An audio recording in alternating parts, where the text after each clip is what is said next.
بسم اللہ الرحمن الرحیم۔ حضرت گرامی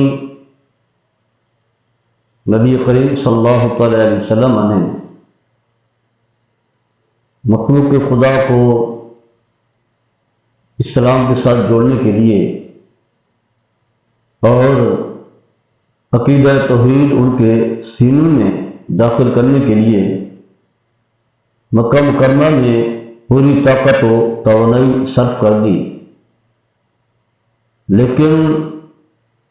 چند ایک نفوس قدسیہ تھے جن کے دلوں میں نور اسلام داخل ہوا، لیکن اکثریت جو ہے وہ نبی کریم صلی اللہ علیہ وسلم اور آپ کے جانثاروں کی دشمن بن گئی، ستانے لگ گئے۔ نبی کریم صلی اللہ علیہ وسلم جس طرح اہل مکہ کو اسلام کی کرنے کی دعوت دیتے، اسی طرح خاص مواقع پر، خاص کر کے حج کے موقع پر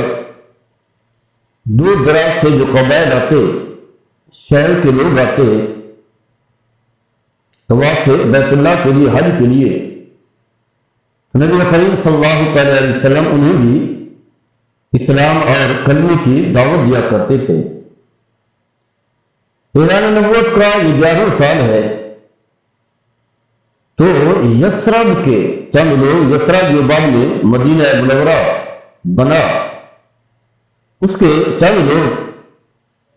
حج بیت اللہ کی سعادت کے لیے آئے، تو نبی کریم صلی اللہ علیہ وسلم ان کی طرف تشریف لے گئے۔ پہلی بات تو یہ ہے کہ یثرب کی جو بانی ہیں وہ ہیں عمر کا قبیلہ، اور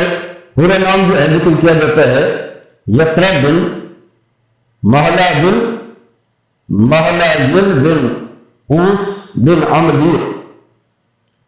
یعنی یہی یثرب کا بانی ہے، اور اسی بانی کی وجہ سے جو ہے اس شہر کا نام بھی یثرب جو ہے قرار پایا۔ اور وہ حضرت نوح علیہ السلام کی اولاد میں سے تھے، ان کی قوم میں سے تھے۔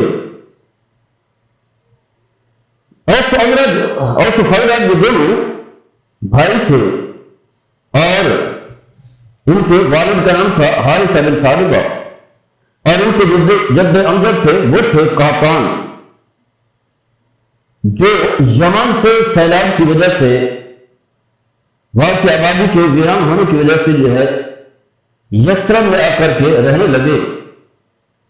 ان کے آنے سے پہلے یہود و نصارہ جو ہے بکثرت وہاں موجود تھے، اور بڑی بڑی ان کی عمارتیں تھیں، باغات ہوں، تجارتی مراکز ہوں، مارکیٹیں ہوں، تمام پر جو ہے ان کا قبضہ تھا، کیونکہ ان کا عرصے سے یہاں پر رہ رہے تھے۔ یہ لوگ آئے اور مختلف جگہوں پر چھوٹے چھوٹے علاقوں میں جو ہے رہنے لگ گئے، اور کچھ ایسے بھی تھے جو یہودیوں کے قرب جوار میں رہنے لگے،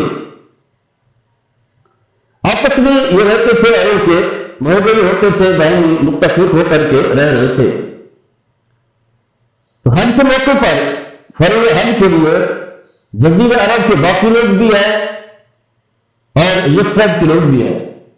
نبی کریم صلی اللہ علیہ وسلم نے جزیرہ عرب کے رہنے والے لوگوں کو کلمے کی دعوت دی، اسلام کی دعوت دی، لیکن کیونکہ وہ بت پرست تھے اور سخت دل قسم کے لوگ تھے،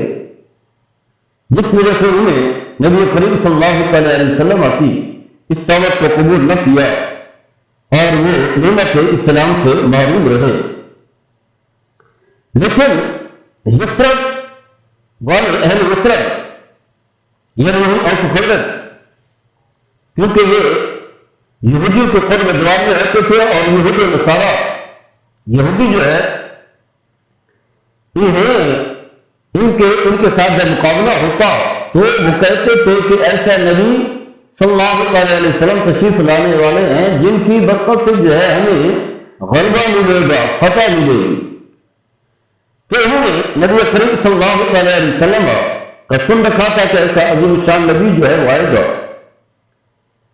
نبی کریم صلی اللہ علیہ وسلم جب عرب کے باقی قبائل سے باقی لوگوں سے محروم ہو مایوس ہو گئے کہ اب یہ لوگ کلمہ نہیں پڑھ رہے، تو آپ ایک جگہ تشریف لے گئے جہاں چند 6 افراد جو ہے یثرب کے لوگ جو ہے موجود تھے۔ نبی کریم صلی اللہ علیہ وسلم نے ان سے پوچھا کہ تم کہاں کے رہنے والے ہو؟ انہوں نے بتایا کہ ہم یثرب سے آئے ہیں۔ تو آپ صلی اللہ علیہ وسلم نے پھر انہیں کلمے کی دعوت دی، اسلام کی دعوت دی۔ تو ان لوگوں نے اس نبی مکرم صلی اللہ علیہ وسلم کے بارے میں سن رکھا تھا، تو بغیر کسی لیس و لال کے، بغیر کسی سوچ بچار کے فوری طور پر مسلمان ہو گئے، کلمہ پڑھ لیا، اور یہی خواہش لے کر کہ کوئی ایسا نہ کہ ہم سے پہلے جو ہے یہودی مسلمان ہو جائیں، انہوں نے کلمہ پڑھ کر کے اسلام میں داخل ہو گئے۔ 6 افراد مورخین نے جو ہے ان کے نام بھی ذکر کیے ہیں جو اس مقام پر جو ہے مسلمان ہوئے۔ معاذ بن حارث ہیں، ذکوان بن عبد قیس ہیں، یزید بن ثعلبہ ہیں، عباس بن عبادہ ہیں، عتبہ بن عامر ہیں۔ یہ 6 افراد ہیں جو مسلمان ہوئے۔ یہ پہلا مرحلہ ہے اہل یثرب کے مسلمان ہونے کا۔ اس کے بعد جو ہے پھر 12 ہجری کو اور افراد بھی آ جاتے ہیں، جسے عام طور پر جو ہے بیعت عقبہ جو ہے وہ کہا جاتا ہے۔ تو دوسرے مرتبہ جو ہے آئندہ سال جو ہے یہ چند افراد جو ہے آتے ہیں۔ نبی کریم صلی اللہ علیہ وسلم نے بھی اسلام اور کلمے کی دعوت دیتے ہیں، اور الحمدللہ یہ بھی مسلمان ہو جاتے ہیں۔ 12 افراد کی تعداد ہے جو بتائی جاتی ہے، اور یہ لوگ جو ہے ایام تشریق میں عقبہ کے مقام پر مسلمان ہوتے ہیں۔ 12 افراد جو ہے مسلمان ہوتے ہیں، اور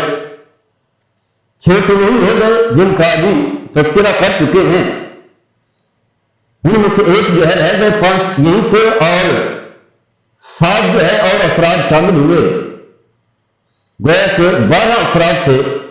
جو نبی کریم صلی اللہ علیہ وسلم کے ہاتھ پر بیعت ہوئے۔ اسے کہا جاتا ہے بیعت عقبہ اولا۔ جب انہیں واپس جانے لگے تو انہوں نے نبی کریم صلی اللہ علیہ وسلم کی بارگاہ میں عرض کی، یا رسول اللہ صلی اللہ علیہ وسلم، ہمارے پاس کوئی ایسا فرد بھیجیں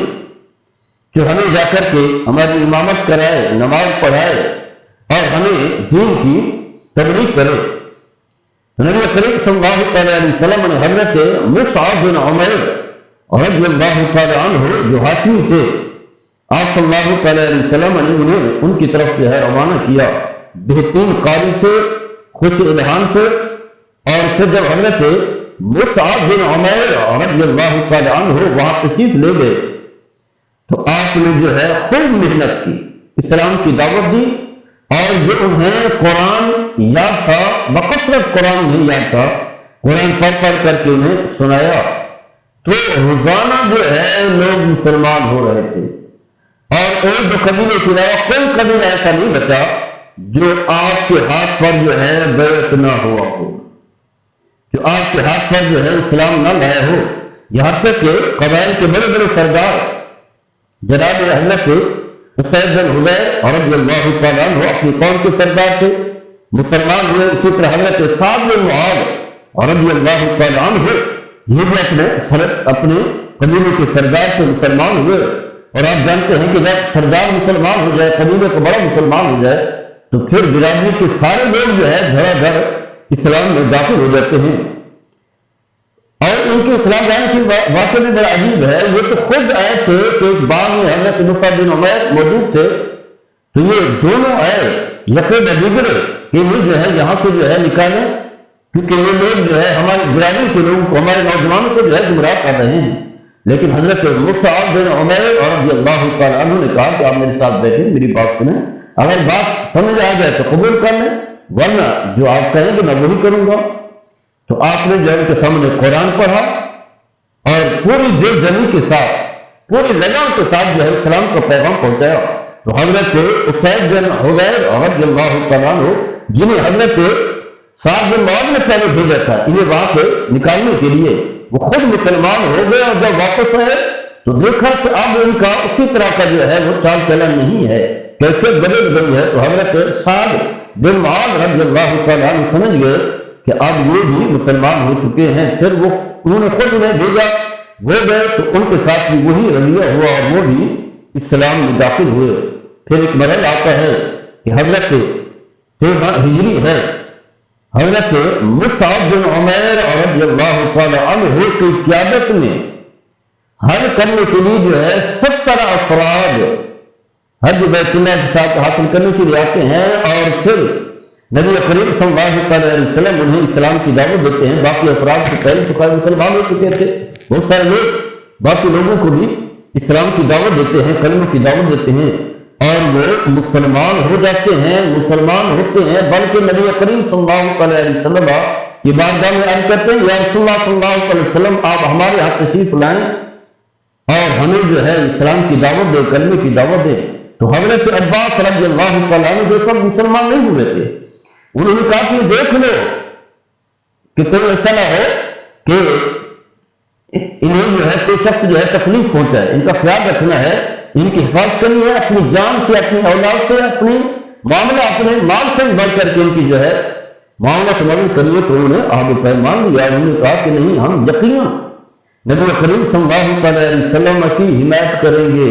اپنی جانیں تک جو ہے وہ قربان کر دیں گے۔ تو یہ پہلا مرحلہ ہے۔ اس سے گویا کہ اب ہجرت کے مراحل جو ہے وہ شروع ہوتے ہیں۔ مکہ میں اگرچہ اسلام تو پھیلا ہے، لیکن چند افراد ہیں، چند نفوس قدسیاں ہیں جنہیں اللہ تبارک و تعالیٰ نے کلمے کی اسلام کی دعوت دی، اور پھر جو ہے مدینہ منورہ جو ہے اسلام کا مرکز جو ہے بننے جا رہا ہے، جہاں جو ہے پوری دنیا میں اسلام کا بول بالا ہوتا ہے۔